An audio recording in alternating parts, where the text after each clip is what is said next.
Hi, everybody. I have a couple of things.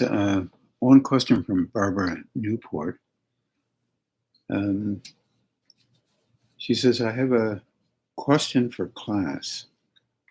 I routinely get stuck in regrets about my human feelings in my lifetime. Perhaps others are familiar with this too. I suspect everybody is. So a line I read stays with me. The past only exists because of the present.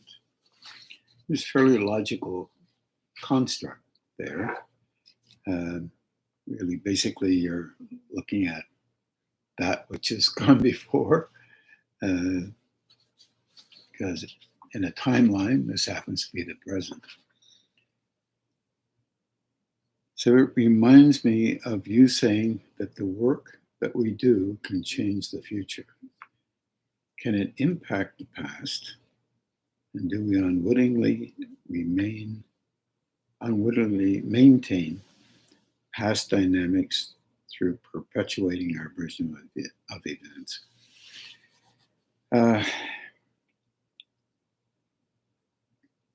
Let's try and just take a look at the work that we do can change the future just for a little bit.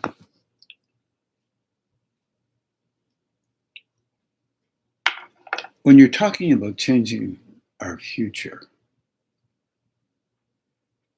it can be looked at in two different ways. One, first of all, and I think I should do the individual thing first, is when you're dealing with engaging with yourselves personally, there is something there that is really important to make sense of the best you can. However we engage with life, no matter what it is, of course, you realize it started a long time ago. In the womb, of course, you might say. Our sensate orientations are pretty strong. Even though we don't emphasize it, we have this version of recognizing stuff in other people that may not even be there.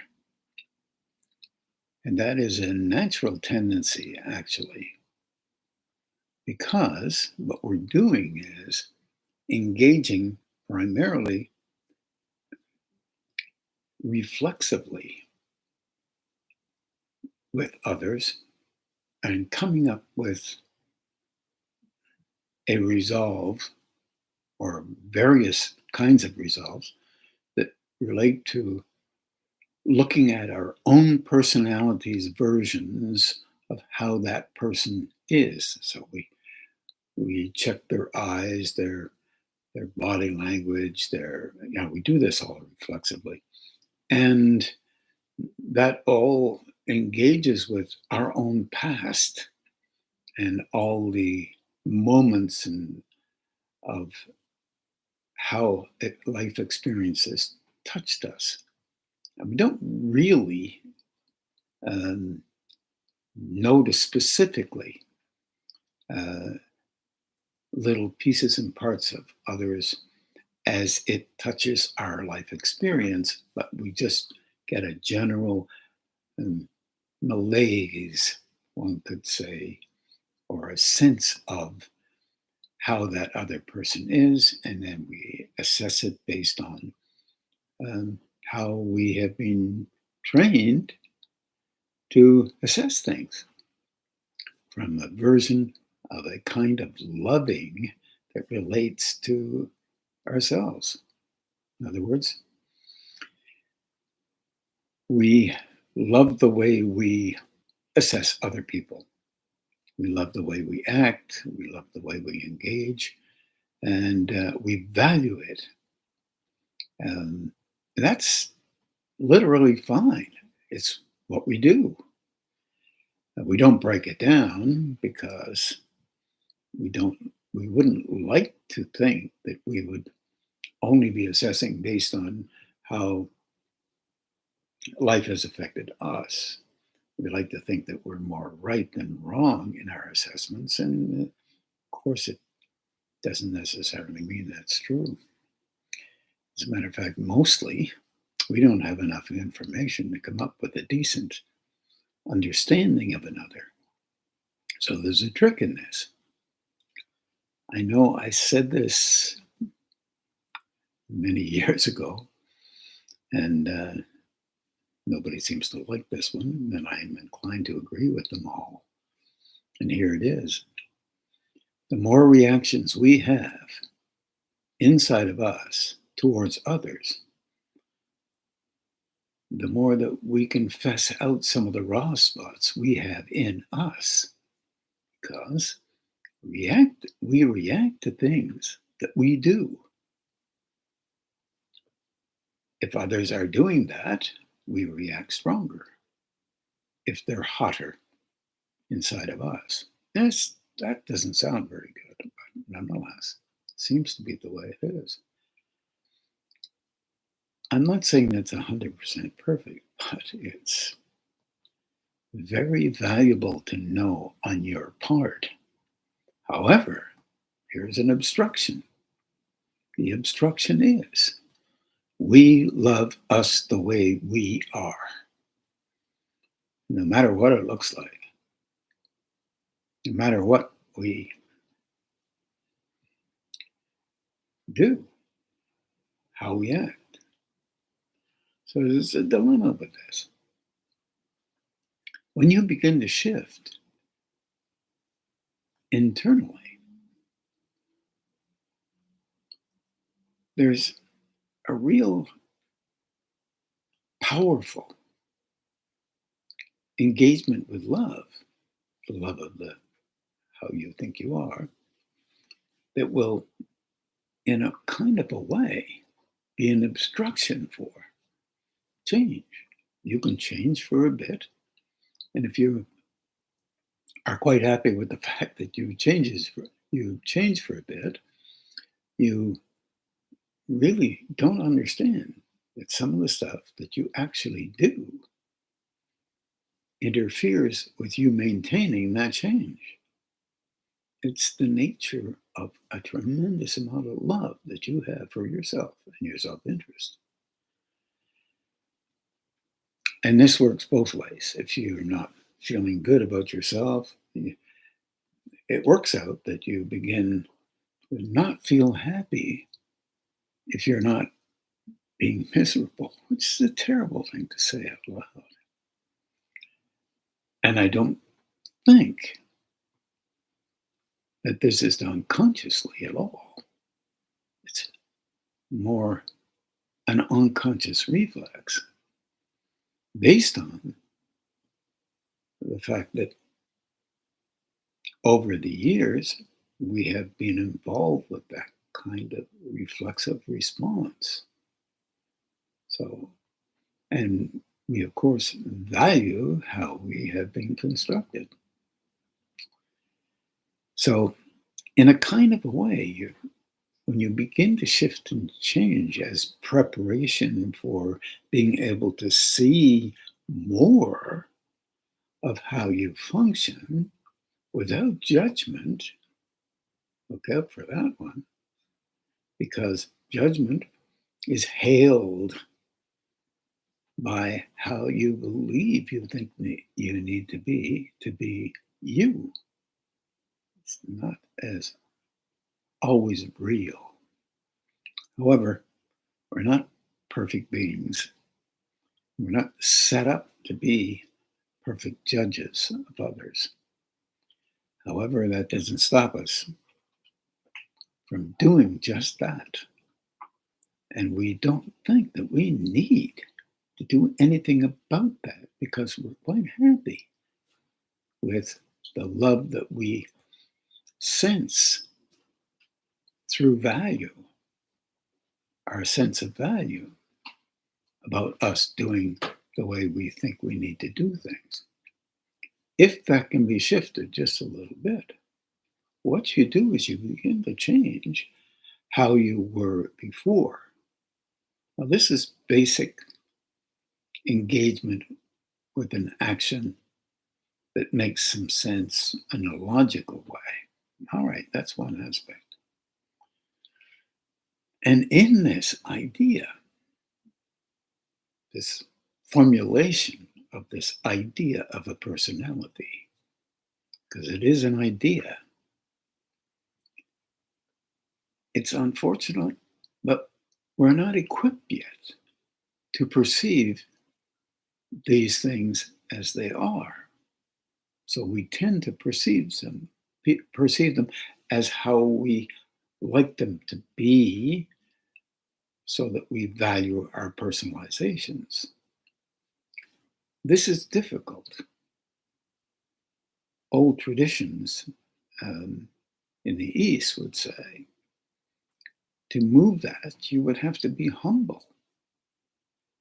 And becoming humble in the eyes of you is different than being humble from the point of view of others.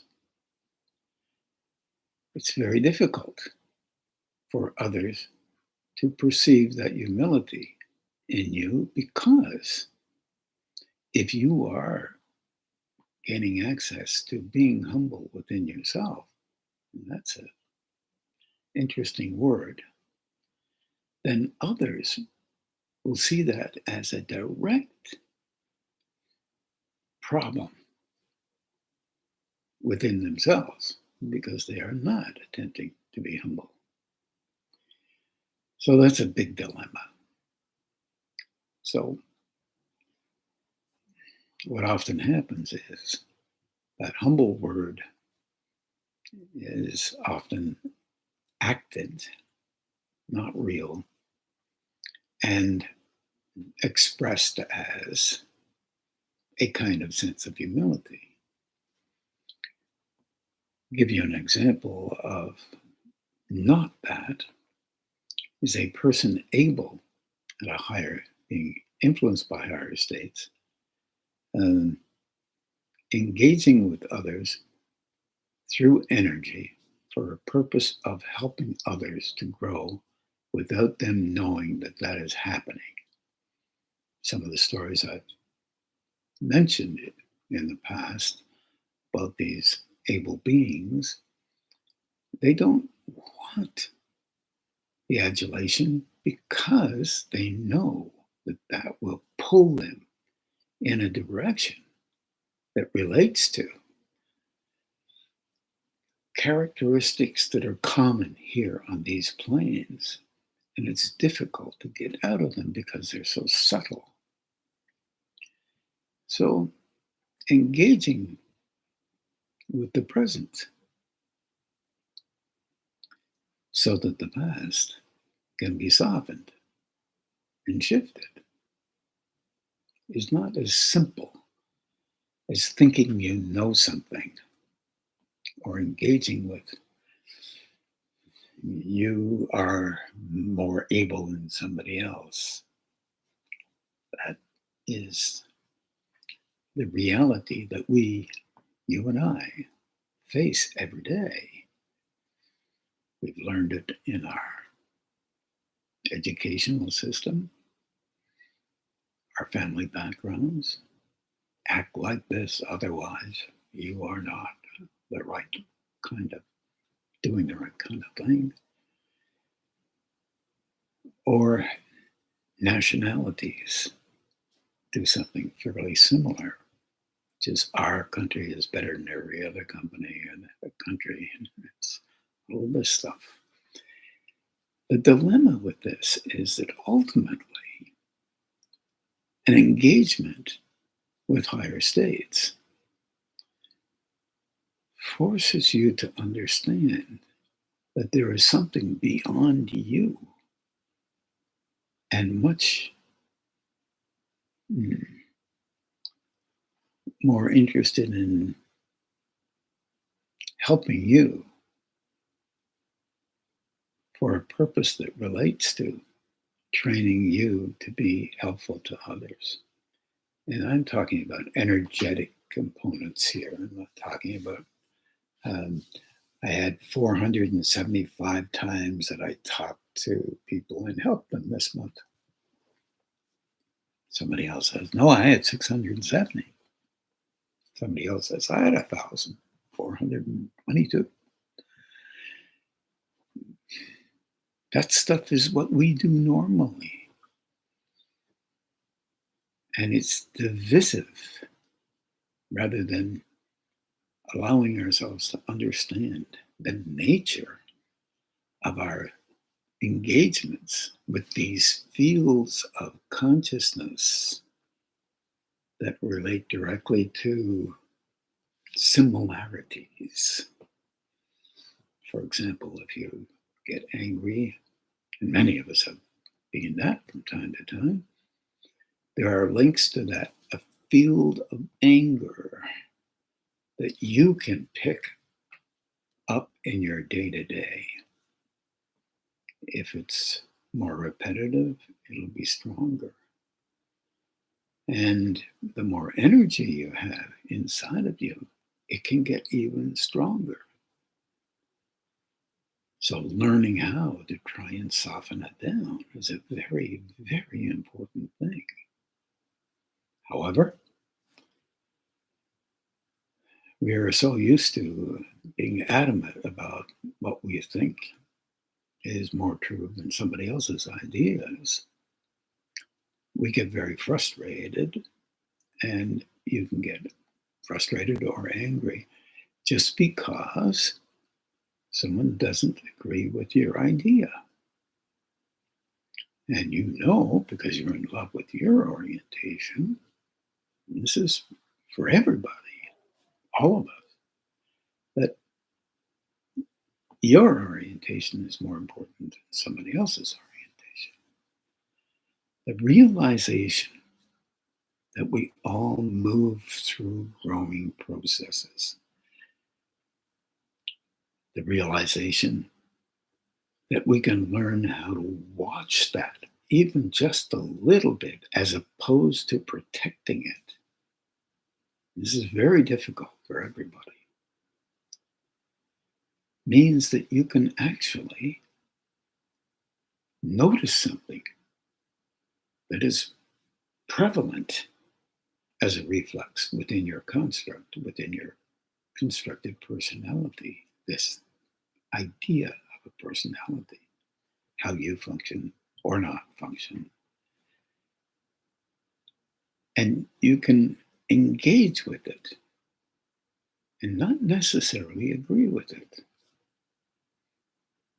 And as soon as we try to do that, that whole tumbleweed of intensity comes in to devalue anything that you might prevail upon yourself to shift a way of seeing the world into something more constructive. And when I say the word constructive, there's billions of different ideas out there, and anyone who has one from their point of view and it's theirs, they will keep that in mind as a more important idea because it is theirs. They have fallen in love with their own self-interest. I was very interested in the Dalai Lama's expression of this, and with respect to Buddhism. And he said that with no tongue in cheek. He said one of the biggest problems that everyone has, including Buddhism, is that there is a tendency to be less humble about an engagement with a higher state.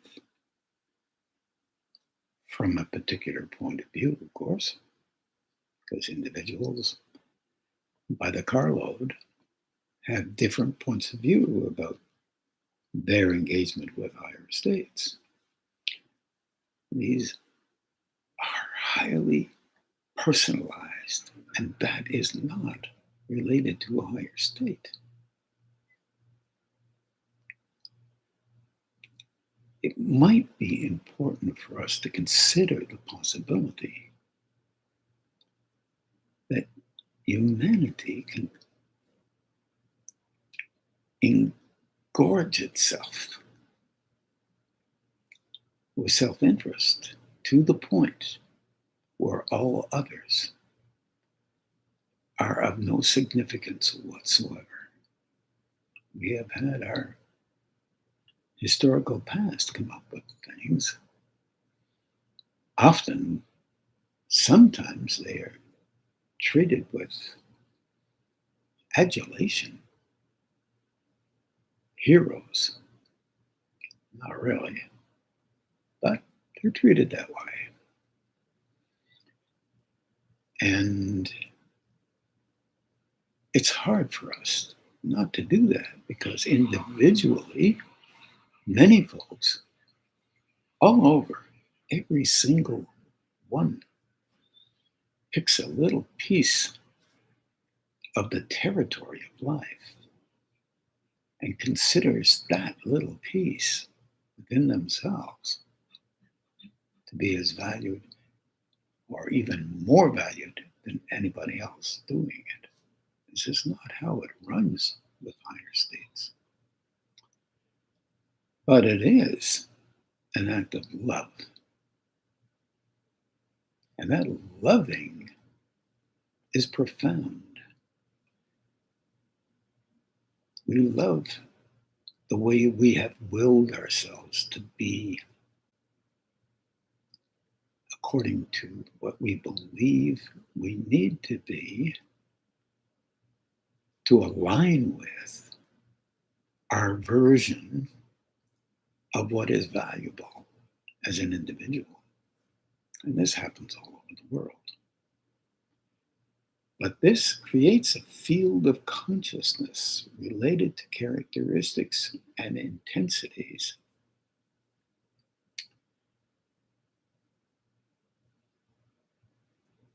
and these fields are active, not passive. If you engage with a field,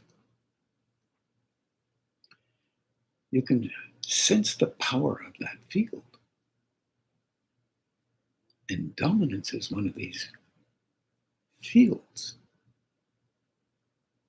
Universal states, different dimensions, also engage with these fields. Personalizations, self-values. These are parts of these continuing and well-developed fields of consciousness. This is very difficult to engage with as a study, but here's a way to look at it. Attempt the best you can to watch your day-to-day. Don't necessarily agree with all that reaction or interaction or emotion. Utilize your willingness to prepare to broaden out your relationship with these planes so that you can understand that there are similarities in all of us related to each and every characteristic. It's uncomfortable to think that way, but it is comforting to notice. Makes you feel awkward, uncomfortable from time to time to notice something that you don't want to see in you, but you're really able to see in others.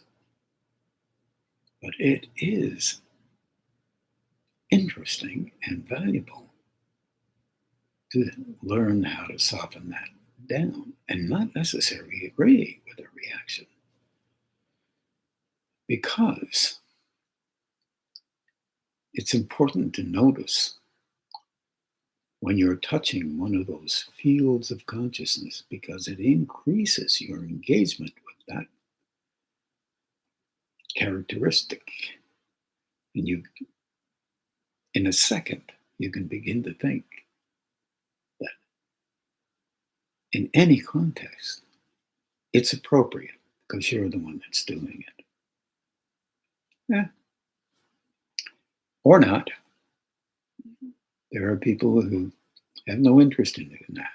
Well, it's fine. It's part of the process of growing. And none of us get it perfect.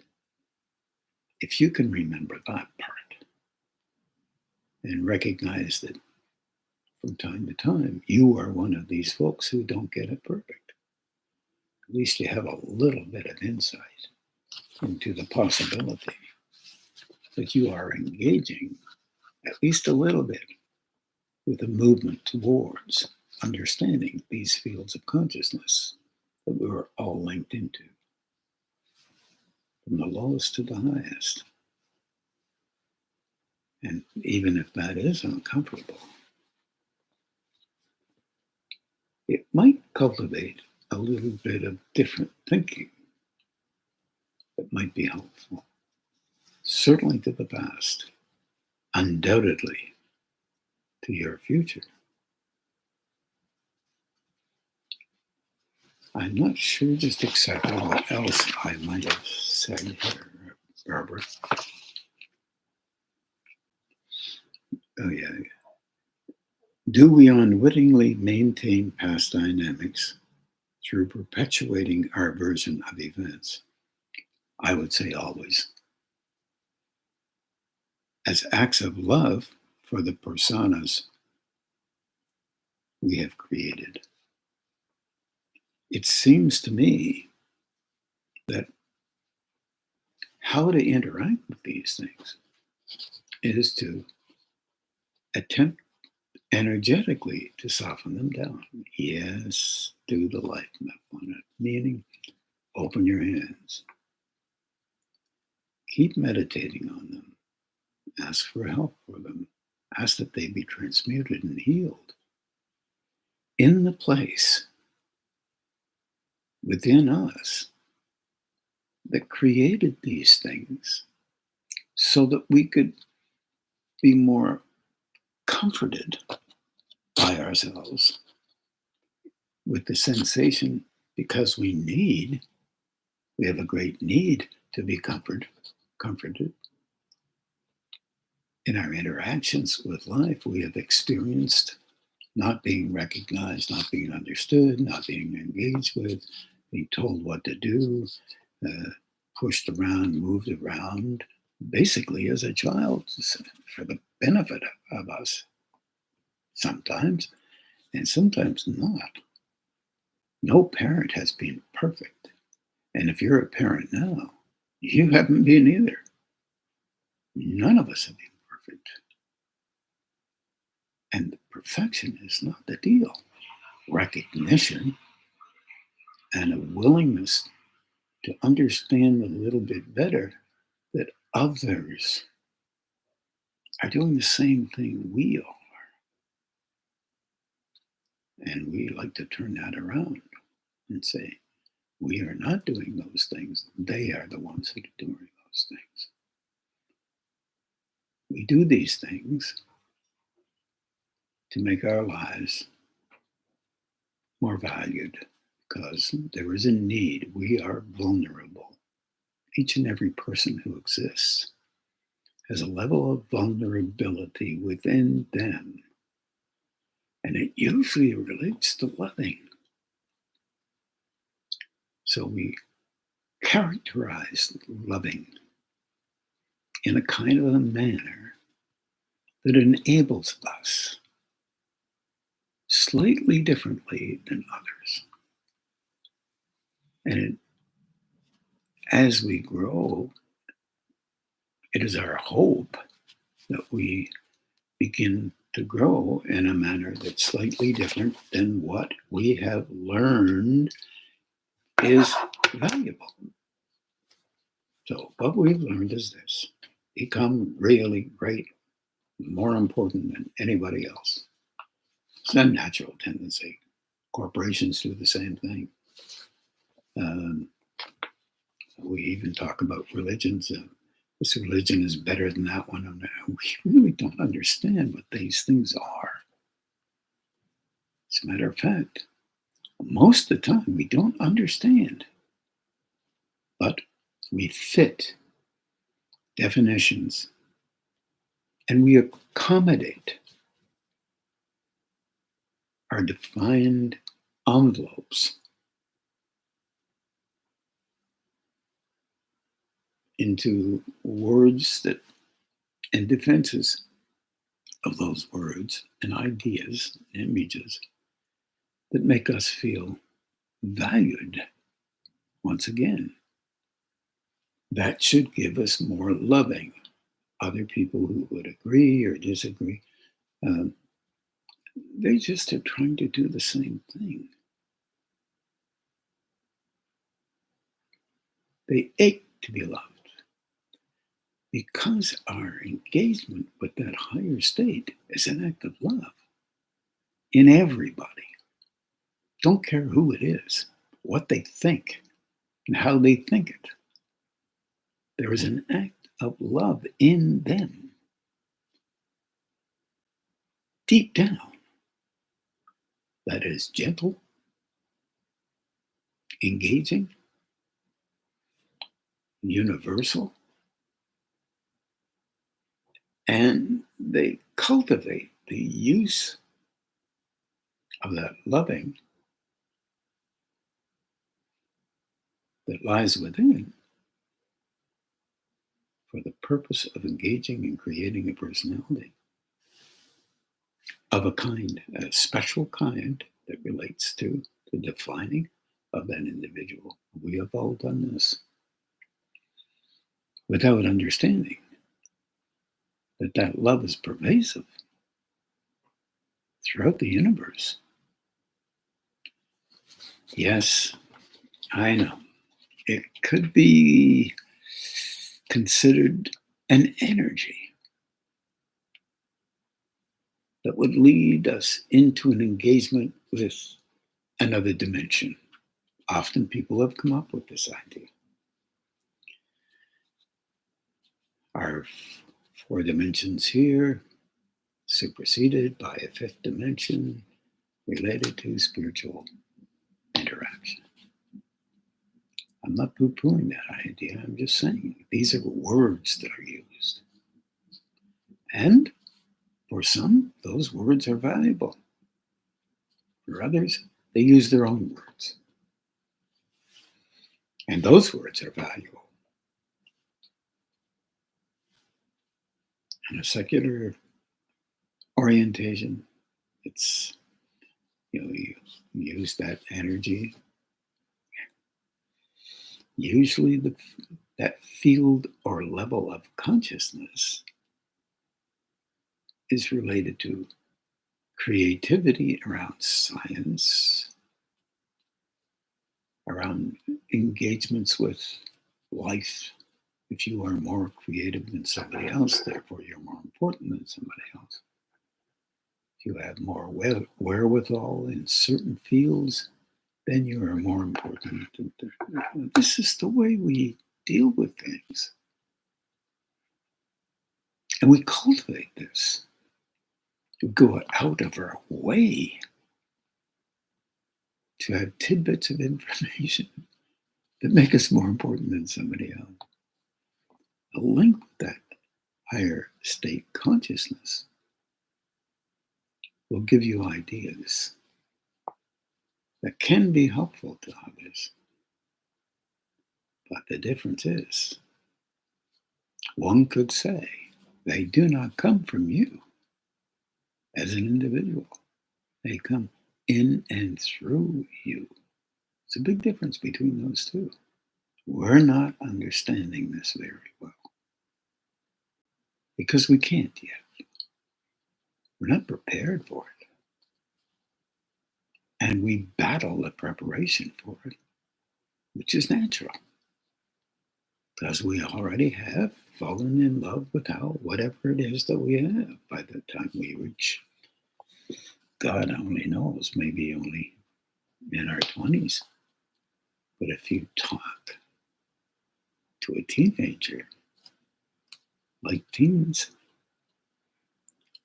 20s, 30s, 40s, 50s, 60s, 70s, 80s, 90s, there's ideas and rigidity that has occurred for the purpose of making each and every one of us kind of giving us comfort within ourselves. And this is a value, strangely enough, despite what I'm expressing. It helps us for moments, sometimes years, to think the way we do as a comforting aspect within our personalities, so that we feel legitimately of some kind of value. This is what we do. So in a kind of a way, when you're looking at this subject, do we unwittingly maintain past dynamics through perpetuating our version of events? We basically can't help ourselves until we begin to be willing to allow ourselves to be okay with understanding a little bit of how we function. With a great deal of respect, I say that, to each and every person.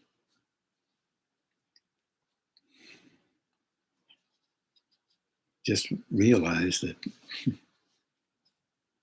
as soon as you reach a point where you feel as if you've figured it all out, recognize you don't have to agree with that either. There's much that we don't know. And as kindred spirits, wishing, hoping, attempting, being, all of these words are just words. From time to time, involved with higher states, you get to know that those states are where you would like to be all the time. These are loving states, different. It's not about us being great, therefore we approach those things or engage with these things. It's about leaving a space within so that that flow can be noticed by us. And there's a funny reflex that begins to occur. It's almost like a stepping back, because you start to miss those states. They're still there. But inadvertently, we are engaged with that which has been with us for a long time. We engage with the nitty-gritty of life. And we have to pay attention to what needs to be taken care of. And there are many who have experienced the fact that that's not easy and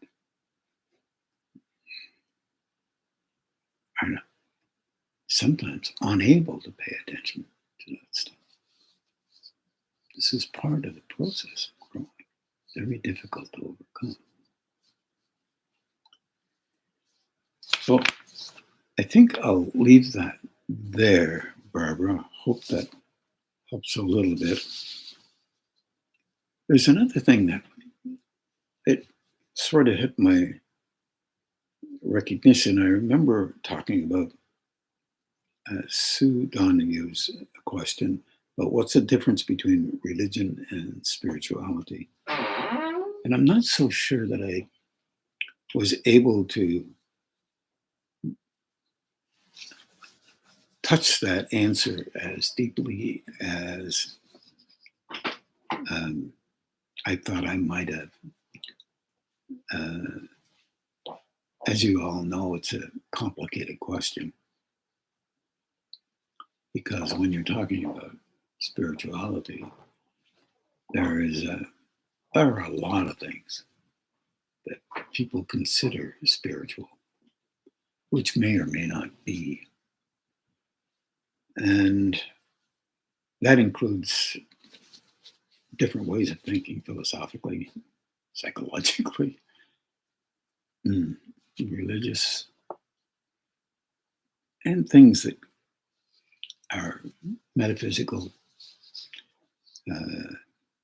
Much of the focus that often, for some, are considered spiritual are extensions of our five senses. And it may be, but it may not be. Because as soon as you realize that you can do something, that becomes a part of the characteristics of your personality. And you become very much attached to these personalizations. Sometimes, if you are growing some of these personalizations, some of these extrasensory capabilities are taken away not because you're bad, but because, okay, now you know that that is a possibility, but it's still involved with the personality's versioning of how important you are. Or it becomes part of the value that you place on yourself. Religions can be the same way, in the sense that if you're this religion, you're more important than that religion, and that has always been a real bugbear. You can be any religion and still engage with your own personality or personalizations of the corporation involved. But on a spiritual basis, you can be engaged with those higher states and only engaged with doing the work that might be attributed to you, given to you to do for a period of time. In fact, you are then doing spiritual work. Sounds really weird because of our linear way of engaging with life. But many have suggested, because they have lived it, that this is a very valuable thing in relationship to engaging on a spiritual level. It's an act of love to give up yourself for a purpose that relates to something beyond you. And many people have done this in a very traditional way. And they do this because they believe that they are attempting to be helpful to others. It's one form. And there are many kinds of these forms, and they all relate to loving again. And loving is very complicated because the issue here is not about love of the self. It's love of something beyond the self, which pools in a focus of energy towards something that is helpful in the long run to humanity, if that can be suggested within. I said it was complicated. In fact, we end up making our own minds up about what is valued, right? A thing to be complicated or to be focused on. And it's still personality oriented because that's where we are on these planets. And we are learning how to begin to engage with something beyond what we already know. It's like a first step almost.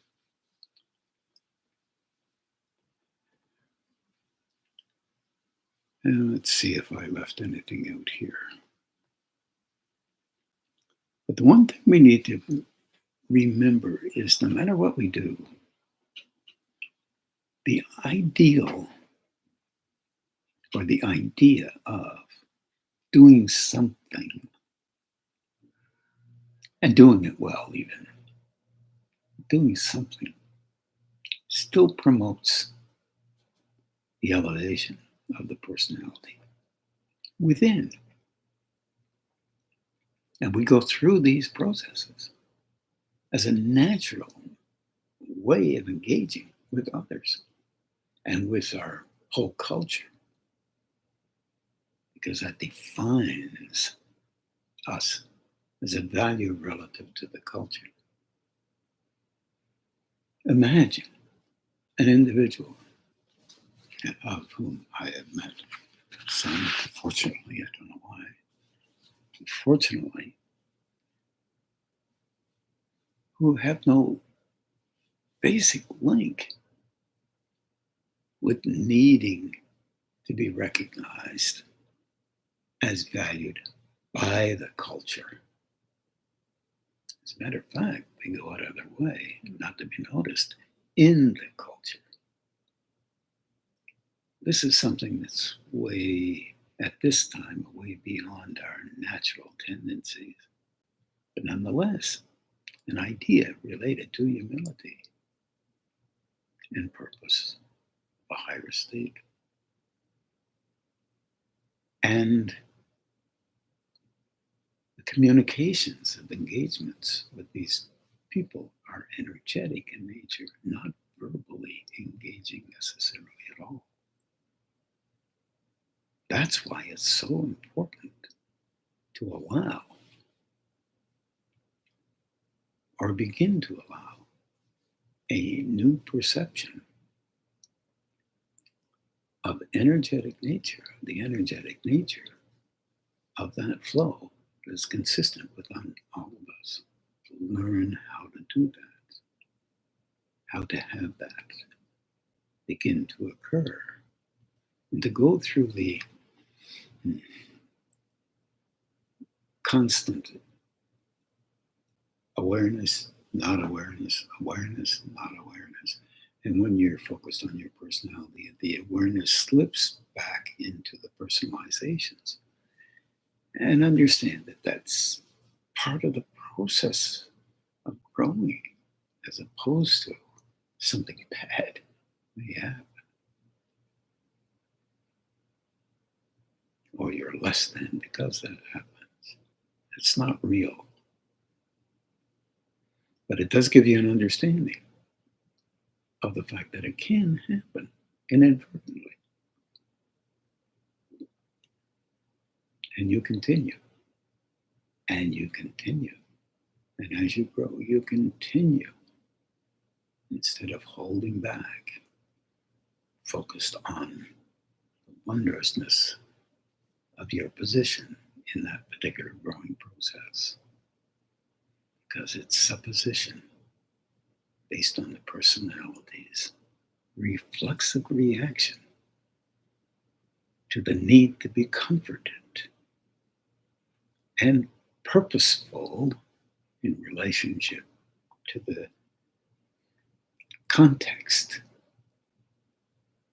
that we call spiritual, which is different than being involved with those higher states.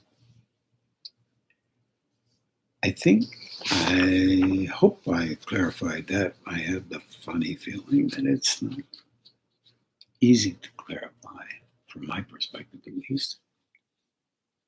And one thing for sure, little by little and continuance, not giving up, helps an awful lot. I wish you well. Keep meditating, everybody. And now we're going to meditate ourselves. And I'm just going to close me off here. And we'll get some music in a few minutes.